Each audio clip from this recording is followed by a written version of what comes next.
प्रस्तुत है मुंशी प्रेमचंद की लिखी कहानी गुप्तधन। तो आइए सुनते हैं।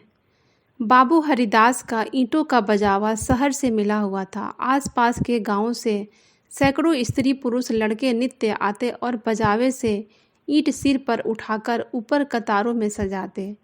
एक व्यक्ति बजावे के पास टोकरी में कौड़ियाँ लिए बैठा रहता था। वह मजदूरों को ईंटों की संख्या के हिसाब से कौड़ियाँ बांटता। ईंटें जितनी ही ज़्यादा होती उतनी ही ज़्यादा कौड़ियाँ मिलती। इस लोभ के कारण बहुत से मजदूर बूते से बाहर काम करते। वृद्धों और बालकों को ईंटों के बोझ से अकड़े हुए देखना बहुत ही करुणाजनक दृश्य था। कभी कभी बाबू हरिदास स्वयं आकर कौड़ी वाले के पास बैठ जाते और ईंटें लादने को प्रोत्साहित करते। यह दृश्य तब और भी दारुण हो जाता था जब ईंटों की कोई असाधारण आवश्यकता आ पड़ती थी। इसमें मजूरी दूनी कर दी जाती और मजूर लोग अपनी सामर्थ्य से दूनी ईंटें लेकर चलते। एक एक पग उठाना कठिन हो जाता।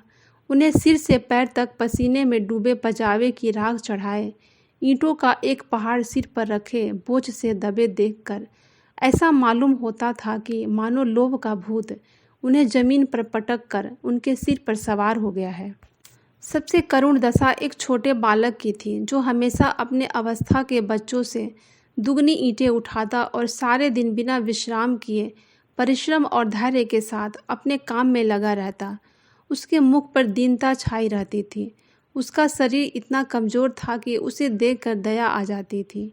और लड़के बनिए की दुकान से गुड़ लाकर खाते, कोई सड़क पर जाने वाले इक्को और हवा गाड़ियों की बहार देखता और कोई व्यक्तिगत संग्राम में अपनी जीवा और बाहु के जौहर दिखाता। परंतु इस गरीब लड़के को अपने काम से काम था।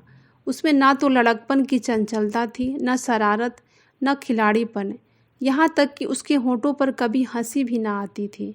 बाबू हरिदास को उसकी दशा पर दया आ जाती। कभी कभी कौड़ी वाले को इशारा करते कि उसे हिसाब से अधिक कौड़ियाँ दे दो। कभी कभी वे उसे कुछ खाने को भी दे देते।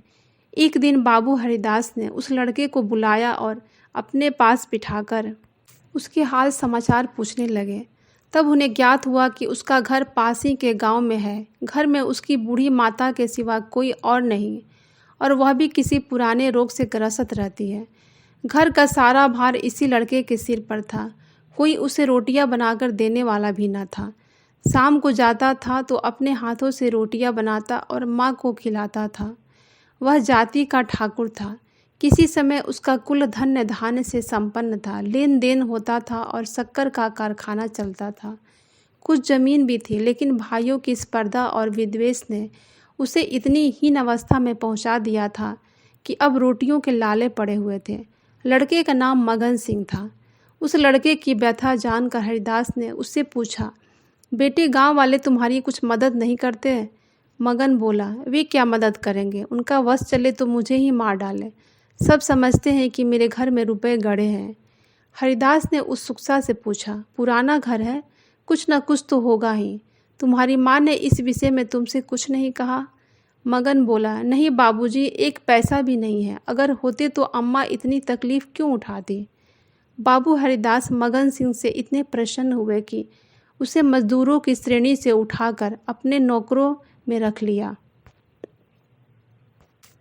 उसे कौड़ियाँ बांटने का काम दिया और बजावे में मुंशी जी को ताकीद कर दी कि इसे कुछ पढ़ना लिखना सिखाइए ताकि इस अनाथ के भाग्य जाग उठे। वह एक कर्तव्यशील और चतुर लड़का था। उसे कभी देर ना होती, कभी नागा ना होता। कुछ ही दिनों में उसने बाबू साहब का विश्वास प्राप्त कर लिया। पढ़ने लिखने में भी वह कुशल हो गया था। बरसात का दिन थे। बजावे में पानी भरा हुआ था। कारोबार बंद था। मगन सिंह 3 दिनों से गैर हाजिर था। हरिदास को चिंता हुई। क्या बात है, कहीं बीमार तो नहीं हो गया? कोई दुर्घटना तो नहीं हो गई? कई आदमियों से हाल चाल पूछने के लिए वहाँ भेजा, लेकिन कुछ पता ना चला। चौथे दिन पूछते पूछते वे मगन सिंह के घर जा पहुँचे। उसकी आवाज़ सुनते ही मगन सिंह बाहर निकल आया। हरिदास ने उससे पूछा, क्या बात है मगन, तुम कई दिनों से काम पर नहीं आए? माता की तबीयत तो ठीक है ना? मगन सिंह ने अवरुद्ध कंठ से कहा, माँ की तबीयत बहुत खराब है। कहती है कि अब मैं नहीं बचूंगी। कई बार आपको बुलाने के लिए मुझसे कह चुकी है, लेकिन मैं संकोच के कारण आपके पास न आ सका। अब आप सौभाग्य से आ ही गए हैं तो चलकर माँ को देख लीजिए, उनकी लालसा भी पूरी हो जाए। हरिदास भीतर गए तो देखा कि वृद्धा एक सड़े हुए काठ के टुकड़े पर पड़ी कराह रही है। उसकी आहट पाते ही उसने आंखें खोली और अनुमान से पहचान गई। बोली, आप आ गए, बड़ी दया की। आपके दर्शनों की बड़ी अभिलाषा थी। मेरे अनाथ बालक के नाथ आप ही हैं। जैसे आपने अब तक उसकी रक्षा की है, वह निगाह उस पर हमेशा बनाए रखिएगा। मेरी विपत्ति के दिन पूरे हो गए, इस मिट्टी को पार लगा दीजिए। एक दिन घर में लक्ष्मी का वास था, अदिन आए तो उन्होंने भी आंखें फेर ली। पुरखों ने इसी दिन के लिए कुछ थाती धरती माता को सौंप दी थी। उसका बीजक बड़े यत्न से रखा था, पर बहुत दिनों से उसका कहीं पता न लगता था। मगन के पिता ने बहुत खोजा पर पा ना सके, नहीं तो हमारी दशा इतनी हीन ना होती। आज 3 दिन हुए मुझे वह बीजक आप रद्दी कागज़ों में मिल गया। तब से उसे छिपा कर रखे हुए हूँ। मगन अभी बाहर है। मेरे सिरहने जो संदूक रखा है उसी में वह बीजक है। उसमें सारी बातें लिखी हुई हैं। उसी से ठिकाने का भी पता चलेगा। मौका मिले तो उसे खुदवा डालिएगा और मगन को दे दीजिएगा। यही कहने के लिए आपको बार बार बुलवाती थी। आपके सिवा मुझे किसी पर विश्वास नहीं है। संसार से धर्म उठ गया, किसकी नीयत पर भरोसा की जाए। बीजक लेकर हरिदास वहाँ से चले गए। इस बारे में उन्होंने किसी से कुछ नहीं कहा। नीयत बिगड़ गई, दूध में मक्खी पड़ गई। बीजक से ज्ञात हुआ कि धन उस घर के 500 डग पश्चिम की ओर एक मंदिर के चबूतरे के नीचे है। हरिदास धन को भोगना चाहते थे, लेकिन इस तरह के किसी को कानो कान खबर ना हो। काम कष्ट साध्य था, नाम पर धब्बा लगने की प्रबल आशंका थी। जो संसार में सबसे बड़ी यंत्रणा है, कितनी घोर नियत थी। जिस अनाथ की रक्षा की, उसके साथ विश्वासघात। कई दिनों तक आत्मवेदना की पीड़ा सहते रहे। अंत में कुतर्कों ने विवेक को परास्त कर दिया। मैंने कभी धर्म का परित्याग नहीं किया और ना कभी करूँगा। क्या कोई ऐसा प्राणी भी है जो जीवन में एक बार भी विचलित ना हुआ हो? यदि है तो वह मनुष्य नहीं, देवता है। मैं मनुष्य हूँ, मुझे देवताओं की पंक्ति में बैठने का दावा नहीं है। मन को समझाना बच्चे को फुसलाना है। हरिदास शाम को सैर करने के लिए घर से निकल जाते। जब चारों ओर सन्नाटा छा जाता तो वे मंदिर के चबूतरे पर आ बैठते और एक कुदाली से उसे खोदते। दिन में 2-1 बार इधर उधर ताक झाँक करते कि कोई चबूतरे के पास खड़ा तो नहीं है। रात की निस्तब्धता में उन्हें अकेले बैठे ईंटों को हटाते हुए उतना ही भय होता था जितना किसी भ्रष्ट वैष्णव को आमिष भोजन से होता है। चबूतरा काफ़ी लंबा चौड़ा था। उसे खोदने में 1 महीना लग गया और अभी आधी मंजिल भी तय नहीं हुई। इन दोनों उनकी दशा उस मनुष्य की सी थी जो कोई मंत्र जगा रहा हो। चित्त पर चंचलता छाई रहती, आंखों की ज्योति तीव्र हो गई थी। बहुत गुमसुम रहते, मानो ध्यान में हो। किसी से बातचीत ना करते, अगर कोई छेड़ कर बात करता तो झुंझला पड़ते। पजावे की ओर कभी कभार जाते। विचारशील पुरुष थे। आत्मा बार बार इस कुटिल व्यवहार से भागती। निश्चय करते कि चबूतरे की ओर नहीं जाऊंगा, लेकिन शाम होते ही उन पर एक नशा सा छा जाता। बुद्धि विवेक का अपहरण हो जाता, जैसे कुत्ता मार खाकर थोड़ी देर के लिए टुकड़े के लालच में जा बैठता है। वही दशा उनकी थी। यहाँ तक कि दूसरा मास भी गुजर गया। अमावस की रात थी। हरिदास मलिन हृदय से बैठे हुए थे। कालीमा की भांति चबूतरे पर बैठे हुए थे। सोचने लगे, आज चबूतरा खुद जाएगा।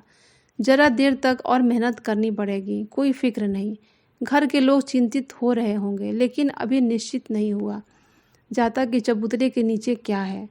पत्थर का तहखाना निकल आया तो समझ जाऊंगा कि धन अवश्य होगा। तहखाना ना मिले तो पता चल जाएगा कि सब धोखा है, या वहीं सचमुच तहखाने में मिला तो बड़े दिल लगी हो, मुफ्त में उल्लू बनूं। मगर नहीं, कुदाली खटखट बोल रही है। हाँ, पत्थर की चट्टान है। उन्होंने टटोल कर देखा। भ्रम दूर हो गया। चट्टान थी। तहखाना मिल गया। लेकिन हरिदास खुशी से उछले कूदे नहीं घर लौट आए। घर पहुंचते ही उन्हें सिर में दर्द होने लगा। वे समझे थे कि थकान के कारण है, लेकिन थकान नींद से नहीं गई। रात को ही उन्हें तेज बुखार हो गया। 3 दिन तक बुखार में पड़े रहे। बहुत दवा दारू की गई लेकिन किसी भी दवा का फ़ायदा नहीं हुआ। इस रूढ़ा अवस्था में उन्हें बार बार भ्रम हो रहा था कि कहीं यह मेरी तृष्णा का दंड तो नहीं है। जी में आता था कि मगन सिंह को बीजक दे दूं और क्षमा की याचना करूं, लेकिन भंडाफोड़ होने के भय से मुंह बंद कर देता था। न जाने ईसा के अनुयायी अपने पादरियों के सम्मुख कैसे अपने जीवन भर के पापों की कथा सुनाया करते थे। कुछ देर बाद उनकी आंखें उलट गई और प्राण निकल गए। हरिदास की मृत्यु के बाद यह बीजक उनके सुपुत्र प्रभुदास के हाथ लगा। बीजक मगन सिंह के पुरखों का लिखा हुआ है। इसमें लेस मात्र भी संदेह ना था, लेकिन उन्होंने सोचा पिताजी ने कुछ सोचकर ही इसे मार्ग पर कदम रखा होगा। वे कितने नीतिपरायण, कितने सत्यवादी पुरुष थे। उनकी नीयत पर कभी किसी को संदेह नहीं हुआ। जब उन्होंने इस आचार को घृणित नहीं समझा तो मेरी क्या गिनती। कहीं यह धन हाथ आ जाए तो कितने सुख के जीवन व्यतीत हो। शहर के अमीरों को दिखा दूंगा कि धन का सदुपयोग क्यों कर होना चाहिए। बड़ों बड़ों का सिर नीचा कर दूं, कोई आंखें ना मिला सके। इरादा पक्का हो गया। शाम होते ही वे घर के बाहर निकले। वही समय था, वही चौकन्नी आंखें थीं और वही तेज कुदाली थी। ऐसा जान पड़ता था मानो हरिदास की आत्मा इस नए वेश में अपना काम कर रही हो। चबूतरे का धरातल पहले से ही खुद चुका था, अब संगीन तहखाना था। जोड़ों को हटाना कठिन था। पुराने समय का मसाला था। कुदाली उचट उचट कर लौट आती थी। कई दिनों के ऊपरी दरारें खुली लेकिन चट्टानें जरा भी ना हिली। तब वो लोहे की छड़ से काम लेने लगे, लेकिन कई दिनों तक जोर लगाने पर भी चट्टान ना खिसकी। सब कुछ अपने हाथों ही करना था, किसी की सहायता नहीं मिल सकती थी। यहाँ तक कि फिर वही अमावस्या की रात आई। प्रभुदास को जोर लगाते 12 बज गए थे और चट्टानें भाग्य रेखाओं की भांति अटल थी। लेकिन आज इस समस्या का हल करना आवश्यक था। कहीं तहखाने पर किसी की निगाह पड़ जाए तो मेरे मन की लालसा मन ही में रह जाए। वह एक चट्टान पर बैठकर सोचने लगे, क्या करूं, बुद्धि कुछ काम नहीं करती। तभी सहसा उन्हें ये एक युक्ति सूझी, क्यों ना बारूद से काम लूं। इतने अधीर हो रहे थे कि कल पर इस काम को न छोड़ सके। सीधे बाजार चल पड़े। 2 मील तक रास्ता हवा की तरह तय कर लिया, पर जब वहां पहुंचे तो दुकानें बंद हो चुकी थी। आतिशबाज हीले करने लगा, बारूद इस समय नहीं मिल सकती, सरकारी हुक्म नहीं है। तुम कौन हो, इस वक्त बारूद लेकर क्या करोगे। न भैया कोई वारदात हो जाए तो मुफ्त में बंधा बंधा फिरूं, तुम्हें कौन पूछेगा। प्रभुदास की शांति वृत्ति कभी इतनी कठिन परीक्षा में न पड़ी थी। वे अंत तक अनुनय विनय ही करते रहे, यहाँ तक कि मुद्राओं की सुरीली झनकार ने उसे वशीभूत कर लिया। प्रभुदास वहाँ से चले तो धरती पर पाँव न पड़ते थे। रात के करीब 2 बज चुके थे। प्रभुदास मंदिर के चबूतरे पर पहुँचे। चट्टानों की दराजों पर बारूद रख पलीता लगा दिया और दूर भागे। कुछ ही पल में एक जोरदार धमाका हुआ। चट्टान के नीचे एक लोहे का संदूक दिखाई दिया। उसे बाहर निकाला, खोल कर देखा तो 10,000 पुरानी मोहरें रखी हुई थी। संदूक लेकर फटाफट घर की ओर भागे। अपने कमरे में गए और चुपचाप लेट गए। प्रातःकाल का समय था। प्रभुदास अपने कमरे में लेटे हुए थे। सामने लोहे के संदूक में 10,000 पुरानी मुहरें रखी हुई थी। उनकी माता सिरहाने बैठी पंखा झल रही थी। प्रभुदास ज्वर की ज्वाला में जल रहे थे। करवटें बदलते थे, कराहते थे, हाथ पांव पटकते थे, लेकिन आंखें लोहे की संदूक की ओर लगी हुई थी। इसी में उनके जीवन की आशाएं बंद थीं। मगन सिंह अब पजावे का मुंशी था, इसी घर में रहता था। आकर बोला, पजावे चलिएगा, गाड़ी तैयार कराऊं। प्रभुदास ने उसके मुख की ओर क्षमा याचना की दृष्टि से देखा और बोले, नहीं, आज मैं नहीं चल सकता, तबीयत ठीक नहीं है। मगन उनकी दशा देखकर डॉक्टर को बुलाने के लिए चला गया। 10 बजते बजते प्रभुदास का मुंह पीला पड़ गया, आंखें लाल हो गई। उनकी अंतिम दशा उनकी आंखों में फिर गई। लगता था वे इसी शोक घटना की पुनरावृत्ति है। वह देवताओं की मनौतियाँ मना रही थी, लेकिन प्रभुदास की आंखें उसी लोहे के संदूक की ओर लगी हुई थी जिस पर उन्होंने अपनी आत्मा अर्पण कर दी थी। उनकी पत्नी आकर उनके पैताने बैठ गई और बिलख बिलख कर रोने लगी। प्रभुदास की आंखों से आंसू बह रहे थे, लेकिन वे आंखें उसी संदूक की ओर लगी हुई थी और निराशापूर्ण भाव से देख रही थी। डॉक्टर ने आकर दवा दी। और देकर चला गया, पर दवा का असर उल्टा हुआ। प्रभुदास के हाथ पांव सर्द हो गए, मुख निस्तेज हो गया, हृदय की गति मंद पड़ गई, पर आंखें संदूक की ओर से ना हटी। मोहल्ले के लोग जमा हो गए। पिता और पुत्र के स्वभाव पर और चरित्र पर टिप्पणियां होने लगी। दोनों शील और विनय के पुतले थे, किसी को भूल कर भी कड़ी बात ना कही। प्रभुदास का संपूर्ण शरीर ठंडा हो गया था, प्राण था तो केवल आंखों में। वे अब भी उस लोहे के संदूक की ओर सतृष्णा भाव से देख रहे थे। घर में कोहराम मचा हुआ था। माँ और पत्नी दोनों फूट फूट कर रो रही थी। मोहल्ले की स्त्रियां उन्हें समझा रही थी। अन्य मित्रगण आंखों पर रुमाल जमाए हुए थे। जवानी की मौत संसार की सबसे करुण, सबसे अस्वाभाविक और भयंकर दृश्य है। यह ब्रजघात है, विधाता की निर्दय लीला है। प्रभुदास का पूरा शरीर प्राणहीन हो गया, लेकिन आंखें जीवित थीं, अब भी उसी संदूक की ओर लगी हुई थी। जीवन ने तृष्णा का रूप धारण कर लिया था। सांस निकलती है लेकिन आस नहीं निकलती। इतने में मगन सिंह उनके पास आकर खड़ा हो गया। प्रभुदास की निगाहें उस पर पड़ी। ऐसा लगता था मानो उसके शरीर में फिर रक्त संचार हुआ। अंगों में स्फूर्ति के चिन्ह दिखाई दिए।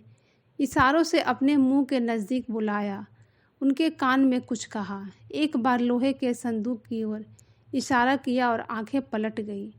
इसी के साथ उसके प्राण निकल गए। तो दोस्तों, कैसी लगी आपको ये कहानी? अगर आपको मेरी कहानी अच्छी लगती है तो आप मेरे इस चैनल को लाइक, शेयर एंड सब्सक्राइब करना मत भूलिए। कहानी सुनने के लिए आपका बहुत बहुत धन्यवाद।